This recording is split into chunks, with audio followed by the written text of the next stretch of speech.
हे नाम्या एक गोष्ट पक्की ध्यानात ठेवायची का आजपासून खिशात सुट्ट पैसा असल्या बिगर बाजारात जायचं नाही. नाही नाही हा बरं का नाम्या, खिशात सुट्ट पैसा असल्या बिगर नदीवर बी जायचं नाही. हा अजिबात नाही. ये इकडं. मग नाम्या, देवळात बी जायचं नाही. हा देवळात सुट्ट पैसेच तर असतात. म्हणजे अरे कीर्तन करायच्या ताटलीत कोणी नोटा टाकते वय आपल्या गावात. अरे नाम्या, तू सीताराम कीर्तनकार लय शिस्तीचा माणूस आहे. तू कुणाला बी सुट्ट पैसे देत नाही. आणि तो तुझ्या त्या मिस इंडियाला का म्हणून दिल र? का नाही देणार? का म्हणून देईल? का नाही देणार? अरे का म्हणून देईल? अरे पण का नाही देणार? अरे का म्हणून देईल? स्वतःच्या बायकोला सुट्ट पैसे द्यायला कोणी नाही म्हणल का? स्वतःच्या बायकोला म्हणजे आपले सीताराम कीर्तनकार आहे ना, त्यांच्या संग माझ्या मिस इंडियाचं लगीन झालेलं आहे. म्हणजे कोण झाली त्यांची बायकोच का नाही? म्हणजे ती तुझी मिस इंडिया मिसेस आहे? वय म्हणजे तुझा जीव जडलाय ती सौभाग्यवती आहे? वय वय वय. अरे आपले सीताराम कीर्तनकार आहे ना, त्याची बायको अरे सुमन रे. तुला ना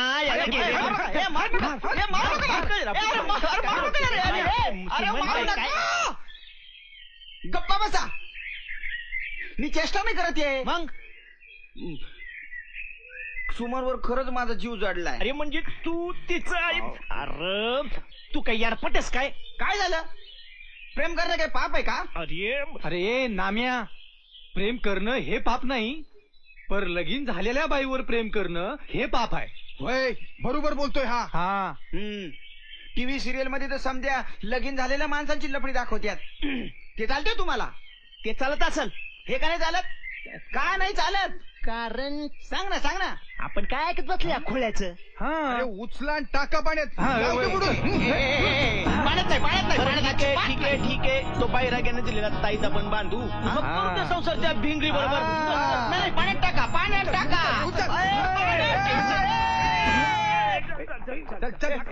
तुम्हाला दोस्तांची शपथ आहे. मला जाऊ दे.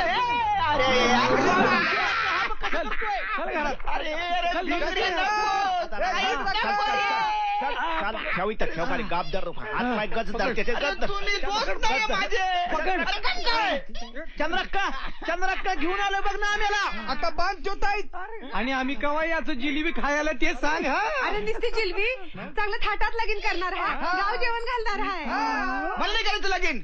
अरे बाबा चांगली सोन्यासारखी पोरगी आहे. हा सोन्यासारखी म्हणे जिपरी शेंबडी. मला नाही करायचं लगीन. मग काय बायरा घेऊन फिरणार आहेस? फिरेन चालू. लई दंगा करायला लागला. अरे नका रे. आता होते बघ तुझी. चांग भले चांग भले. हे आहे वय नाम्याचं गाव. जी बाबा. बाबा ह्याला पोत्यात घाल आणि ठोका. मग येडपट लवकर ते लव. तुम्हीच सांगा बाबा, हे लव जनरीतीला धरून हाय का? जनरीत जनरीत कोणी बनवली जनरीत? जनांनी खुळ्यानो, म्हणजे आपणच की. पण बाबा त्या रावणानं जनरीत मोडली, विवाहित स्त्रीची अभिलाषा धरली, नेला. खुळ होत ते. डोसकी धा पण समधी रिकामी. त्यांनी हिंसेचा मार्ग धरला, आपण अहिंसेचा मार्ग धरायचा. सत्याला इसरायचं नाही. होय बाबा, आम्ही कायम सत्यावरच पैसा लावतो. गपे गपे गप गप. म्हणजे आपण नाम्याला पाठिंबा द्यायचा? बेटा जी बाबा. लोकशाहीत ज्याला जे हवं ते त्याला मिळवण्याचा अधिकार आहे. आणि मिळत नसल ते आपण ते त्याला मिळवून द्यायला पाहिजे. बाबा म्हणजे सुमन मला भेटल? का नाही भेटणार? म्हणजे माझ्या नावचं मंगळसूत्र तिच्या गळ्यात.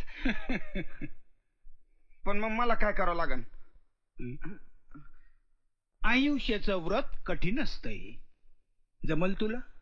सुमनसाठी जान पण देईन मी. आता तू मेल्यावर तुला सुमनचा काय उपयोग? नाही म्हणजे काय पण करायची तयारी आहे माझी. नक्की? गळ्यात शपथ. चांग भले चांग भले. आयुष्याचा पहिला मार्ग धर. उपोषणाची धमकी दे. आमरण उपोषण. आणि मी पटदिशी मेलो म्हणजे येड्या, आजवर देशामध्ये एवढी आमरण उपोषण झाली, कधी कोणी मेल्याचं ऐकलंय? आम्ही टायमावर येतो आणि तुला मोसंबीचा रस पाजतो. आता तू पोटभर जेव. हा, पुढचं आम्ही बघतो. बाबा हे काय म्हणायचं? डोसक चालं ना आमचं. डोसकं तुम्ही चालवायचंच नाही तर ते आम्ही चालवणार. तुम्ही एक उपोषण समिती नेमा. चला कामाला लागा. चला बाबा तुम्ही अगदी देवासारखे भेटले मला. चांग भले, चांग भले. जा आता जा. ए चला रे. हा बाबा लगीन. ढिंग चांग ढिंग चांग ढिंग चांग ढिंग चांग ढिंग चांग ढिंग चांग ढिंग चांग ढिंग चांग ढिंग चांग. बाबा जय बाबा, जय बाबा, चांग जय बाबा. भले, चांग भले. बाबा हा? समधी तयारी झालेली आहे. हा. या खुर्च्या कशाला ठेवल्या इथं? नाम्याला बसायला. राज्याभिषेक आहे काय नाम्याचा? जमिनीवर बसवा त्याला, जमिनीवर बसवा. का बाबा? जमिनीवर बसून उपोषण करायचं असतंय, खुर्चीवर बसून खायचं असतंय. वा वा वा वा वा वा वा. जमिनीवर बसून करत्यात त्याला उपोषण म्हणतात, खुर्चीवर बसून करत्यात त्याला फुडारीपणा म्हणतात. वा वा वा वा वा वा वा.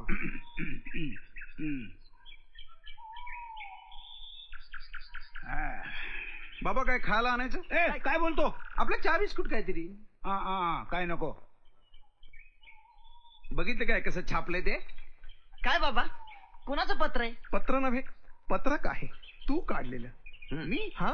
लोकशाहीत काय करायचं असलं तर असंच पत्रक काढावं लागतंय.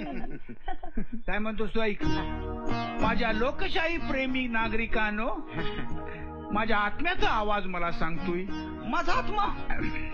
बाबा मला आत्मा आहे पण दिसला नाही कवा. नाही म्हणजे हात दिसतोय, तंगड दिसतोय, पण आत्मा तो फक्त दिव्य दृष्टीला दिसतोय. जय बाबा. माझ्या आत्म्याचा आवाज मला सांगतोय की सुमन माझा प्राण आहे. बाबा माझी जान आहे. बाबा माझी सुमन मला मिळवून द्या, नाहीतर मी आमरण उपोषण करून माझ्या प्राणाचा त्याग करीन. बाबा काय म्हणताय तुम्ही? असं तू म्हणतोस या पत्रकात. या पत्रकाच्या काप्या काढा आणि गावभर वाटा. जी बाबा. ए माझ्या सुमनला पण द्या एक कागद. हे पत्रक पण ठेव तुझ्या जवळ. काय लिहिलंय बाबा याच्यात? मी असं बोललोच नाही. बाबा लोकशाहीत बोलण्याचा अधिकार आहेच, पण बोलल्यानंतर मी असं बोललोच नाही असं म्हणण्याचा पण अधिकार आहे. नाही पण बाबा लोक विचारतील ना, हे पत्रक तुम्ही का काढलं? आपण कुठं काढलंय? खोटं बोल नका बाबा, आपणच काढलंय रे. आपण कुठं काढलंय? मग कोणी काढलं? विरोधी पक्षानं काढलंय. लोकशाहीत सगळ्या गोष्टीचं खापर विरोधी पक्षाच्या टाळक्यावर फोडायचं असतंय. असं चालतंय? असंच चालतंय. एका पुढाऱ्यानं आपलं नसबंदीचं ऑपरेशन करून घेतलं, तरी बी त्याला पोर झालं. लोक म्हणाले क्या नेताजी क्या बात है. ते म्हणले यात विरोधकांचा हात आहे. वा वा वा. तुमचाच चेला होता तो पुढारी. इतका हुशार चेला दुसऱ्या कोणाचा असणार? उपोषण ऑर्केस्ट्रा कामाला लागा. हो.